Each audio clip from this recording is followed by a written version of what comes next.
Hello there, and welcome to Geek Speak. My name is Nath, and you've caught me playing some of my favourite platformer of all time, Super Mario 64. This showcase of the pudgy plumber's platforming prowess was my first experience of a 3D action-adventure game, and it completely blew me away. I could run, jump, and explore my way pretty much anywhere my 7-year-old brain could imagine. Up until this point, games had been confined to the second dimension only, and the sheer sense of joy and freedom is one that I continue looking forward to in games to this day. With all that said, here are 7 more 3D platformers that define the genre. For our first entry this week, we are sticking with everybody's favourite Italian plumber. If Mario 64 was platformers learning to walk, Mario Odyssey on the Nintendo Switch was very much a full-blown sprint. Odyssey doesn't reinvent the wheel in terms of storytelling. You get your classic Bowser captures the princess drama and Mario has to collect the magical MacGuffins and go and rescue her like a big piece of pink missing luggage at Heathrow. As I said, it's a familiar format. What it maybe lacks in an original story, it more than makes up for in its varied, colourful and creative gameplay. Retaining all of the moves that he had in his original 3D outings, Mario is now able to possess enemies and NPCs by throwing his cap at them. Creepy as this sounds, it also completely opens up a whole plethora of possibilities, as you can now run as a Goomba, fly as a Koopa, swim as a Cheep Cheep, and live out any of your T-Rex coded fantasies.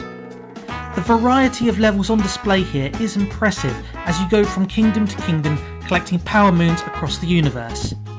There are alternate costumes to collect, time trials and hidden challenges galore. This is definitely one that will keep you busy for many hours. Our second entry this week is also the second entry for our favourite orange marsupial wearing jorts. Crash Bandicoot 2 Cortex Strikes Back takes everything that made the original Crash Bandicoot a fantastic game and takes it to the next level. The levels are more varied and much more challenging.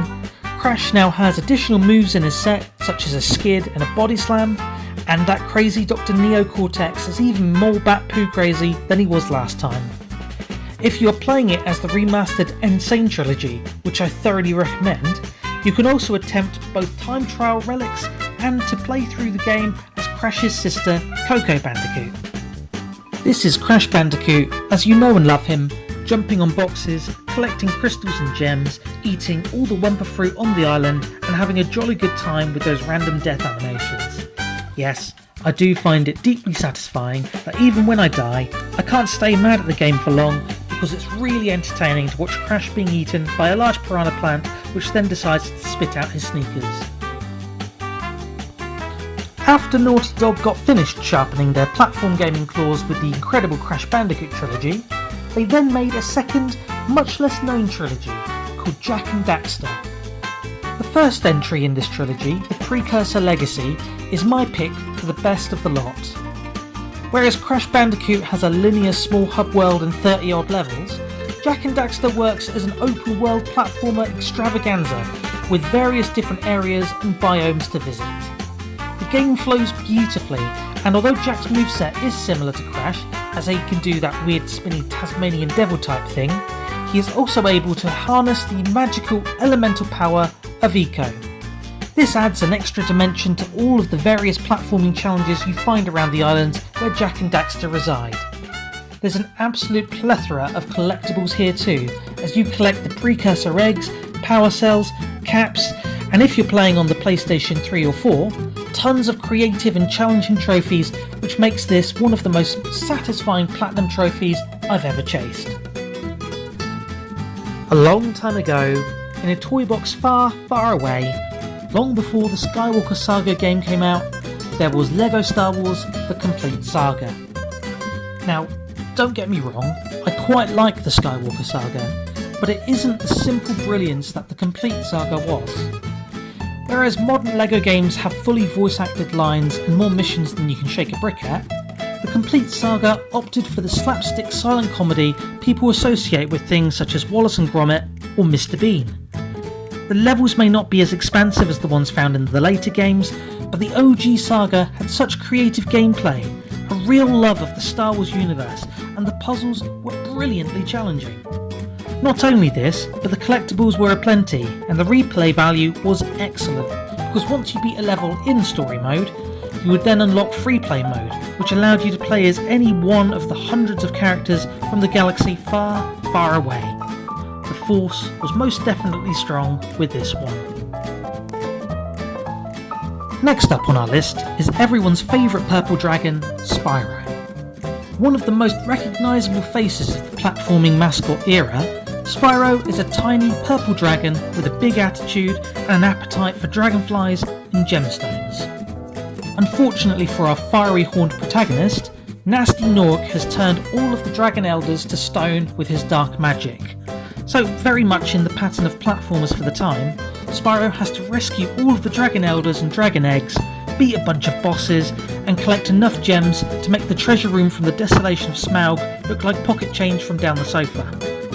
While not maybe as well known as his contemporaries, I've always had a soft spot for the Spyro series and its offbeat, goofy humour. Definitely try the remastered trilogy if you get a chance to, it's an absolute gem. Pun intended.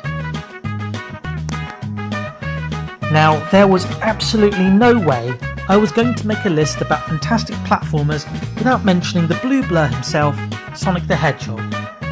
What is a little surprising is that he's appearing on a list of fantastic 3D platformers, as, let's be honest, Sonic's recent history has left much to be desired. When looking through the Blue Dude with Tude's back catalogue, it's easy to realise why. With the exception of maybe one or two games, almost all of the best hits that Sonic has had are confined to his 2D platforming outings. Well, that all changed this year, as Sega released the bundle of Sonic X Shadow Generations. Not only does this contain a remastered version of what in most people's opinion is Sonic's best 3D outing in Sonic Generations, but it also comes with a brand new campaign focusing on the edgiest hedgehog in town, Shadow. Truth be told, Sonic Generations on its own as a remaster would have been excellent, but Sega pulled out an absolute gem with Shadow Generations, which takes all of the best ideas from Sonic's 3D outings. You get a hub world not dissimilar to what you see in Sonic Frontiers, you get a bunch of repurposed levels from Shadow's history that are in my humble opinion the best 3D Sonic levels since Sonic Adventure 2. And thankfully, the story undoes a lot of the damage that the much maligned 2005 Shadow the Hedgehog game did. And finally, we have what is my pick for the Game of the Year 2024, Astrobot. Simply put, Sony have captured the absolute essence of platforming with this homage to all things PlayStation. The gameplay is ingenious, creative, and absolutely stunning to look at. I genuinely don't think I stopped smiling for my entire playthrough of Astro, which is up on the channel now if you'd like to have a watch. Throughout the game, there are hidden references to all sorts of other games from Sony's back catalogue that I won't spoil here. The music is next level, chirpy, and an utter joy to listen to. The gimmicks that Astro uses throughout the game never overstay their welcome either, and are an absolute delight to experiment with, whether you're climbing cliffs like a monkey, absorbing water like a sponge, or launching yourself into buildings like a metallic bulldog. What is truly encouraging about a game like Astrobot is here we are in 2024 and we have a new platforming mascot for potentially a brand new platforming franchise. Platform gaming in the third dimension is alive and well, and games like Astrobot celebrate the games that I grew up playing. It's a love letter to gamers who are now in their 30s or 40s, who look back through their nostalgia glasses and wish for simpler times, while also being a genesis for gamers who are in their pre-teens and teens who have never played a platformer before. It's a fun, colourful, adventurous romp that you would feel comfortable letting your kids play as much as you would enjoy playing yourself. And there we go guys, 7 3D platformers that for me define the genre.